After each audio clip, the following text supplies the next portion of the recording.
Thomas here with Much Props. Going to give you another how-to video. This time me and Butters are going to make something together. You don't know this, but every video I ever make and edit, Butters is just off camera helping me out, so he is my project manager. So we're going to build Butters some Fallout armor. Let's get to building. Did you do that armor belt? Oh, good boy.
And we are finished. Here is the end result. Overall, not too bad. Butters doesn't really like wearing the armor too much, but he does look super tough in it.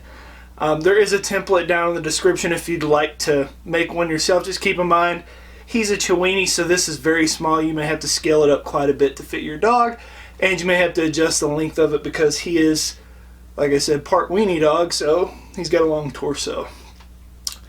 Maybe you'll try and make one of these yourselves and terrorize and horrify and intimidate all the dogs in your neighborhood. Maybe you'll get some, and inevitably they're going to ask you, how'd you make that? You can give them one of these. Give them one of these. Tell them, much props. Hey, Bo, you want to go get some Deathclaw meat? You want some Deathclaw meat? No? You want to go take this armor off? Alright, let's go, Bo. Peace out!